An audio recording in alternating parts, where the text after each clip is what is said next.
Munkle Brewery is a brewery located in downtown Charleston near the Rosemont neighborhood, serving traditional Belgian-style beer.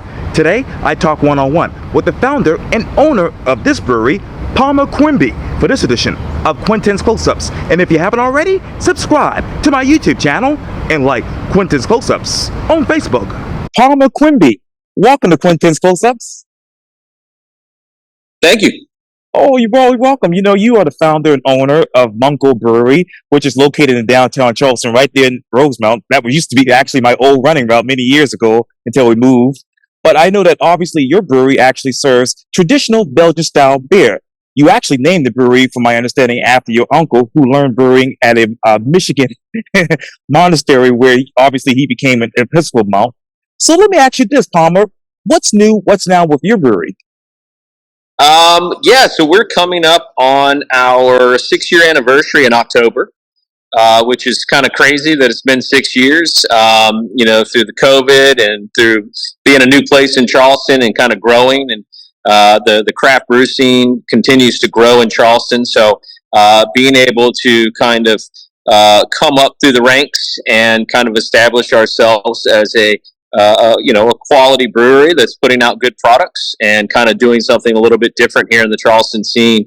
It's been a lot of fun. So other than that, new stuff coming up. We've got a lot of new beers coming up. We're coming into our favorite time of the year, which is fall. And a lot of things that we're doing now are gearing up towards getting ready for all those fall beers. One of the big ones is our Oktoberfest, which we've been brewing. Which that'll be coming out here in a couple weeks, the first batch, as well as getting ready for just an increase in sales. You know, as the weather tends to cool down, the beer drinking gets a little bit better. People want to get outside, and it just has a better feeling. Sometimes the Charleston summers, as I'm sure you know, they just get a little hot, and people are tired of going out, and they just sit inside of the AC all the time. So we're excited about the upcoming months and rolling into the end of the year, which is, like I said, one of my favorite times of the year. And so, Mr. Palmer, let me ask you this. What is the biggest difference about your brewery from 6 years ago to right now?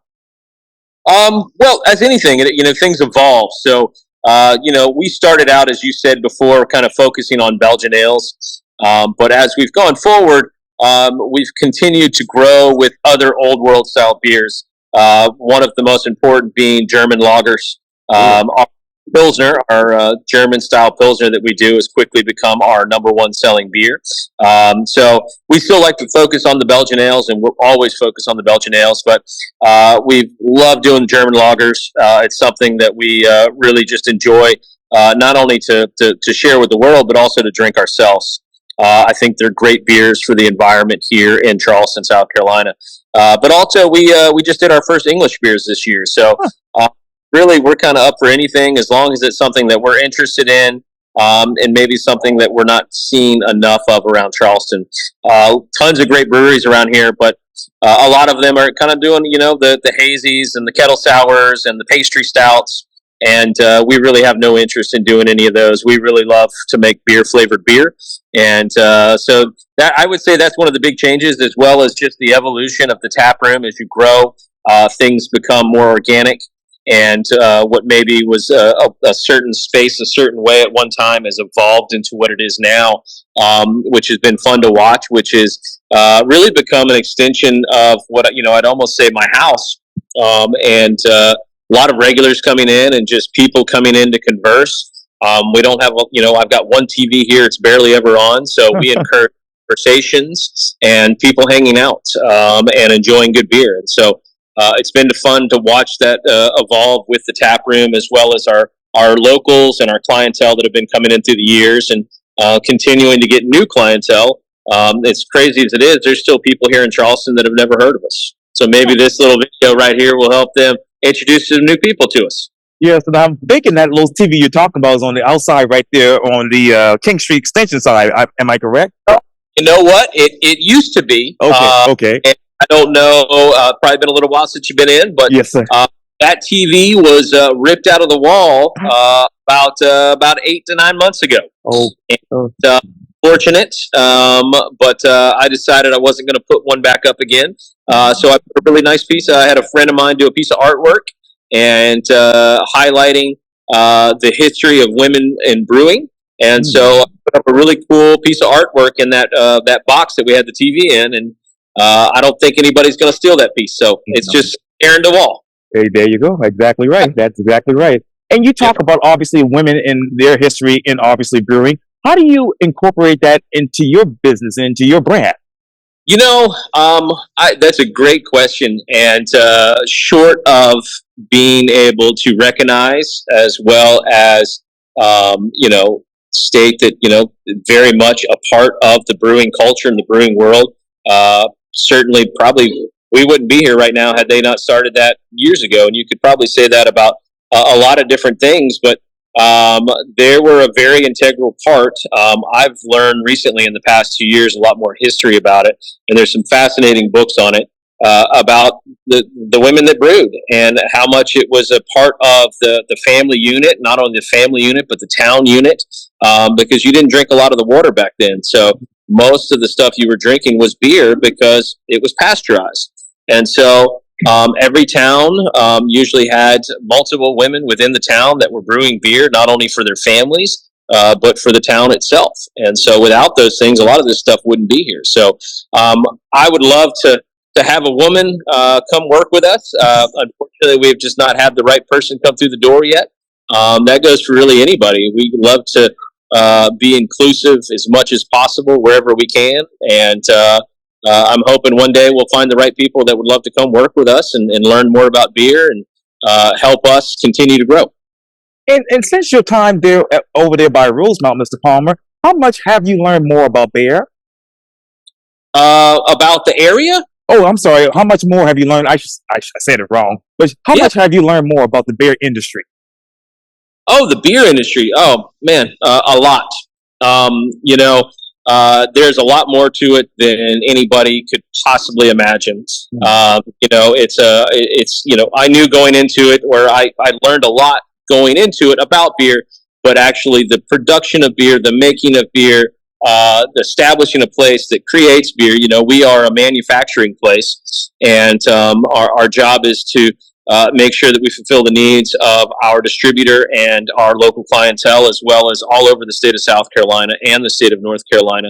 But it's hard work. I guess that's one of the biggest things is day in and day out. It never stops. It's always on. Everything needs your constant attention. This is probably something I'll never get wealthy on, but I do it as a passion of love. It's something that I could see myself doing for the rest of my life, and is the reason why I got into it. Is I love how it brings people together.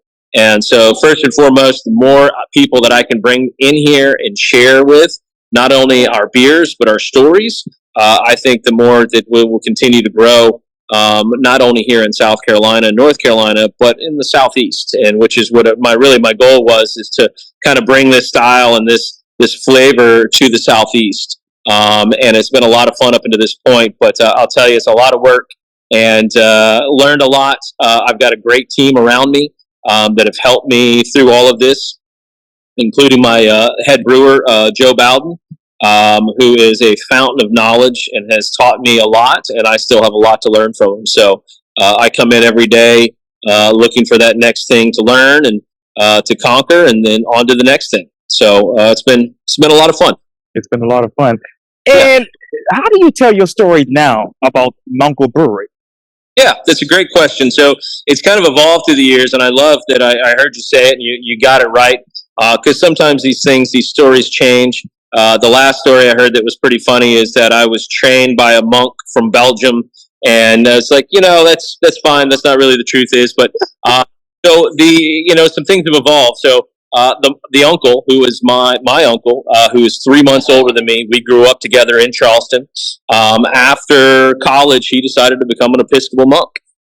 Gave up his name, all his possessions, and moved up to Three Rivers, Michigan, which is right outside Kalamazoo, where there's a famous brewery up there called Belgian Brewing Company. And he found a bunch of old homebrew equipment in the basement kitchen of the Abbey. Asked the abbot if he could brew beer. He said, "Knock yourself out." And so he joined the local homebrew clubs there, and most of those guys worked at Belgian Brewing Company, and were happy to teach a monk how to brew beer. Their only stipulation is he had to wear the robes when he came and hung out. So he did that. And, on his proverbial monk vacations, he would come down and we started brewing together, which is where I kind of got the bug.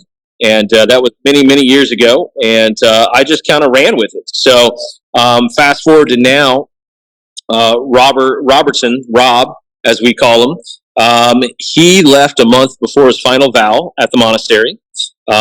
He always had a calling to the Lord, but I think he knew, as well as the rest of us knew, that it could be served better being actually in the community and actually being a part of people's lives, which is something that we always wanted. He had to find that on his own. And so he came back to Charleston and set out on his ways, met a young lady, went to seminary school. He's now married, has a 5-year-old kid, and full circle, he is back at our family church, which is Grace Episcopal Church downtown, right down the corner. Yep. So that's our family church. I was baptized there. Most of my family's been baptized there. A lot of people have been married there. My mother was married there. My grandfather's buried in the bell tower. So we've got a lot of history at that church, and to me, it's a beautiful place, and I kind of always get a little choked up every time I walk in there.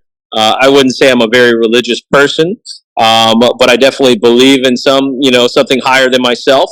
And most importantly, my uncle, the Munkle, believes, and I believe in him. So that's kind of the most important thing to me. So it's nice having him back here in Charleston, back at our home church, and having him be a part of his life. And if you're ever up here, he always comes up here on Thursdays. He's hanging out see him up here.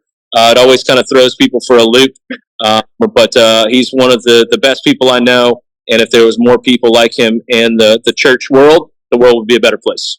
Sure, absolutely. And I know, obviously, he's a part of the community with Grace Episcopal Church, and obviously the other folks here in Charleston. My uncle's a part of the community too. How did you all establish that relationship with the community that you serve?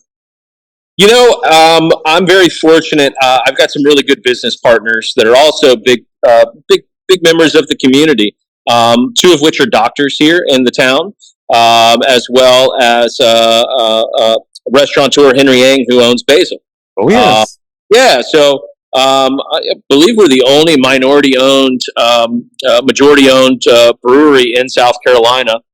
Two of my partners are Indian, and Henry is from Cambodia. And they have both been outstanding members in the community, as you know, for the past 20 years. And I've been in the food and beverage industry before I started this for 20 plus years. And so the relationships that I created along that way has really helped me continue to grow the relationships here in the community. As well as just being, I was born here and been in and out of here my whole life, but I didn't grow up here. And so that's something that I always wanted. My dad worked for the military, so we always traveled. And so I never really got established, and I never really had a home. But this was always home to me. And so I knew I always wanted to come back to Charleston and put my roots down here. And that's exactly what I've done. And I look forward to continuing to grow those bonds with the people that I know and people that I haven't met yet, and continuing to grow here in Charleston. And speaking of growth, Palmer, I know obviously you have new clientele coming in and out of the brewery all the time. What are the needs right now for those distributors that you're working with? You said the distributors? I mean, yes, sir. Yes, sir.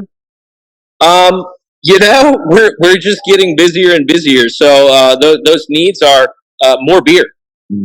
So we are looking to find ways to continue to grow in this space, to capitalize on the space we have. But we have grown tremendously in the past 6 years, and really just trying to keep up with demand. As I said before, we started doing some lagers.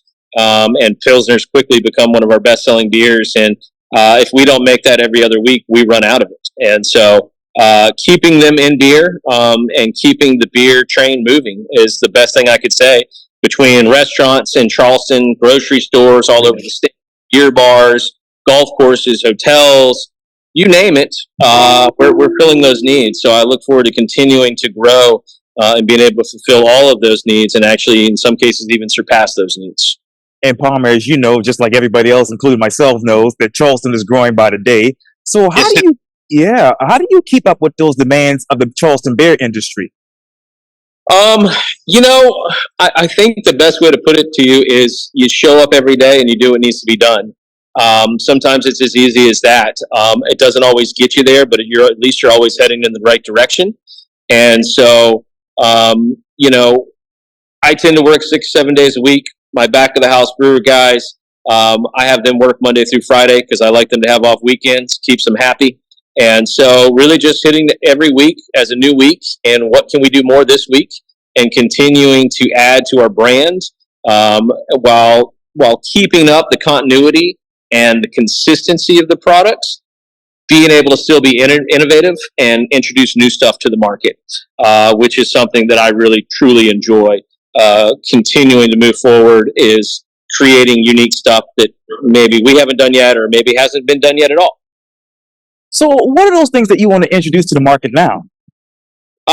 Well, there's a lot of things in our market that are done in certain ways. And a lot of those ways and the reasons that they're done is it's all about time. So beer takes a good amount of time to do. And in a lot of cases, what a lot of people have figured out is how to create shortcuts to get stuff done faster. I've never been a big fan of that. I'd rather do something a traditional way and get a better product at the end. I've never been one to rush anything.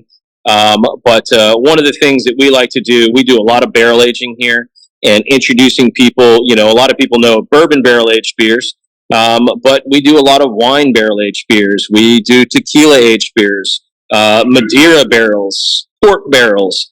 The possibilities are endless. Fermentation takes on all comers, and it is one of my favorite things about coming in every day is trying things that we've created, whether it's a barrel-aged beer, whether it's a wild fermented beer, whether it is something that is done with fruit from a local farm here, trying to just be creative and, create beers that, something that we're going to sell, but also something that's new and interesting to people. And we don't always do that, but I feel like we always strive to bring something new to the table. And I can tell you right now, everybody's favorite beer is the beer they haven't had yet.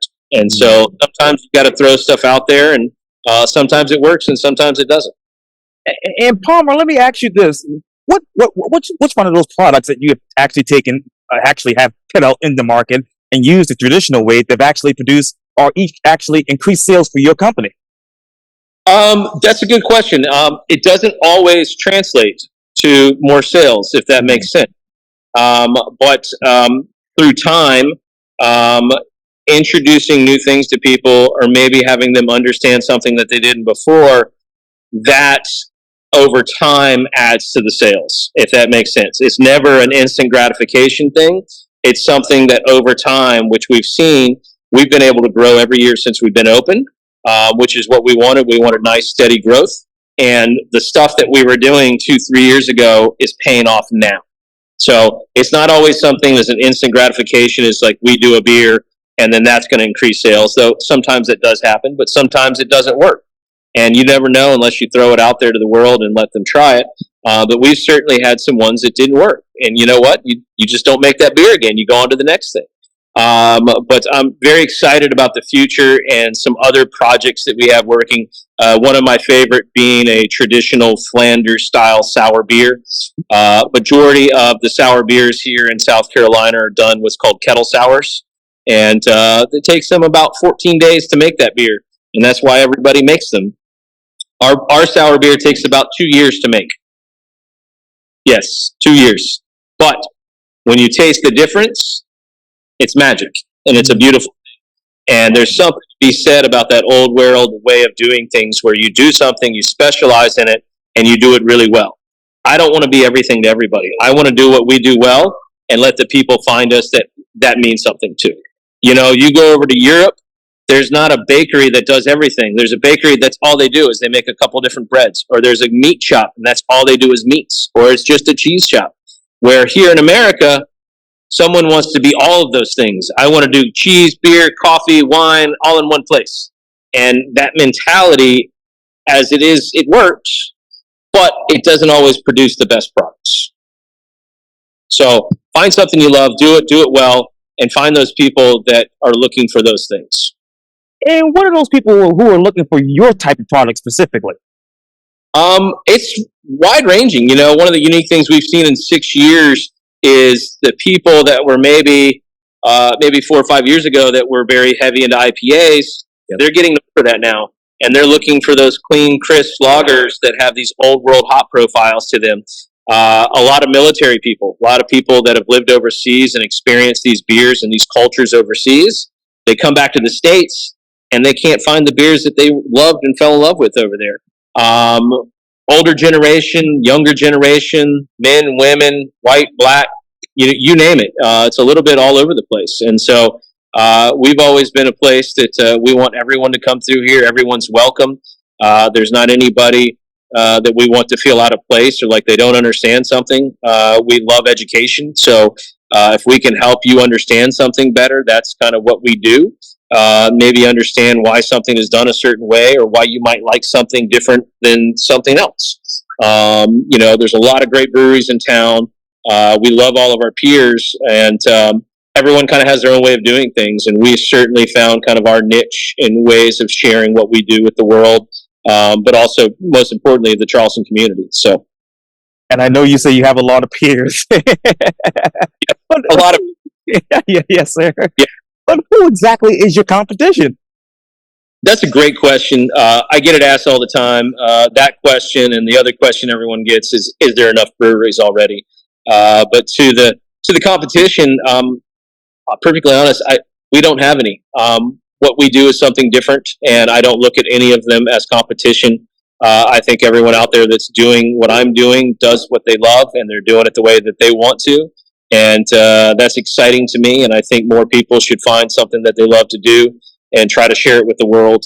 And so I don't really look at any of them as competition. We're all here. I think the more better breweries there are, the more we'll all do better. Also, that helps with the state laws. We don't have some of the best laws here in South Carolina. Some of them old men in the office in the upstate need to move on, and we need to get some young blood in there that are really going to help continue to grow the craft brew community. How could you grow the craft beer community without politics? Oh, you have to have the politics. We just need some young guns in there, some people that are not stuck in their old ways of taking care of the big house distributors, the people that are looking out for small businesses. We're a small business, man. We struggle, monthly, yearly. The taxes don't stop coming. The bills don't stop coming. And, they say that they're for the small guys, but they're not. They're really not. And, it's kind of weird to be talking about this platform, but a lot of stuff has been happening in the past couple of years with the South Carolina's Brewers Guild and continuing to give us little pieces at a time. They're really good at giving you a little bit of crumb, and they're like, all right, that'll hold you over for a couple of years. But, I don't know if you're familiar, but we're what's called a 3-tier state. So by law, I have to sell my beer to a distributor. Right there, my hands are tied. Up until about a year ago, I could only sell 1 case per person per day. So now what's crazy about that is if you ran a beer store or a wholesaler like a Bottles or a Total Wine or even a grocery store, someone could walk in there and they could spend $5,000 worth of beer and take it out of there. No one bat an eye. I can sell you 1 case. I'm the guy making the beer. I should be able to sell my beer to whoever I want. They've recently just gave us up to 1 sixtel per person per day, which again, they're giving you just enough to kind of keep you quiet for a little while. It's tough when I have a business where we make a product and I want to share that product with the world, and you've tied my hands to not allow me to do that. The amount of sales that I've turned down through the years, the people that I could have sold beer to that I legally can't, is probably pretty astronomical, as well as the amount of not only beer, but one of the things that we'd like to do is open up other tap rooms. I'd love to open a Munkle tap room, let's say up in Somerville, open a Munkle tap room up in Greenville, in Columbia, to help grow the brand, which a lot of states allow these people to do this stuff. But here's the kicker. If I do that here, I would have to sell my beer. If, let's say, I went up to Somerville and I wanted to open a small Munkle tap room, I'd have to sell my beer to my distributor, and I'd have to buy it back from them to sell it to the customer down there. That's not good, man. That's not good business. And how am I going to be able to grow and continue to grow if you're constantly holding me back? And that's what they're doing. That's what, unfortunately, absolutely, you have to have the politicians, but you have to have the right politicians, people that are out there doing good for the people that are in the community. And right now, they're really looking after the big guys and the relationships that were established a long time ago with the big distributors. And those are the guys that kind of keep us in check down here on the small level as far as being a small brewery in South Carolina. We have some of the highest taxes in the country as far as brewing taxes. I pay every gallon of beer I make, I have to pay taxes on. That doesn't include federal taxes. That doesn't include manufacturing taxes. Right. It doesn't include, all the other taxes that go with it, property taxes, land taxes, everything else. And so at the end of the year, you're like, well, what am I doing here? So, we need some change and we need help. And if you want to continue, I tell people all the time, if you want to continue to see your craft beer community grow, you need to get out there and vote. You need to find the right people to get into these positions that are going to look out for the small people, not just breweries, but all small businesses, all people. That's the only way things are going to change. And you can look to a lot of other states that have done really well in getting the right things in place that have helped those craft beer communities grow, not only grow, but thrive. And right now, South Carolina is growing, but I'd really like to see it start thriving. And Mr. Palmer, going to those states, which one of those states would you actually open another brewery in? I'm more interested now in opening another brewery in my own state, continuing to grow my brand in South Carolina. But North Carolina, I'd close. North Carolina would be another area that I'd like to grow into. We already distribute beer there. We've continued to grow in that area, in that community. But there's a lot of opportunity to grow more. And so I would really love to open a satellite tap room. Now, so that's kind of where it's a little different. When you cross state lines, then you have to use a distributor. And I have no problem with that. It's more about being in my own neighborhood, in my own state, that I can't transfer beer that I made. I have to sell it to someone and then buy it back from them. There are some states that allow you to have up to 4 different separate tap rooms, and it's all considered one entity, which allows those businesses to grow and thrive. And so that's kind of what we're looking for. And I'm sure if you talk to most other breweries, brewery owners and people that are involved in this community, a lot of them will tell you the same thing. And I hope to get one of the local politicians on so we can talk about this in depth in the next interview. I would love that.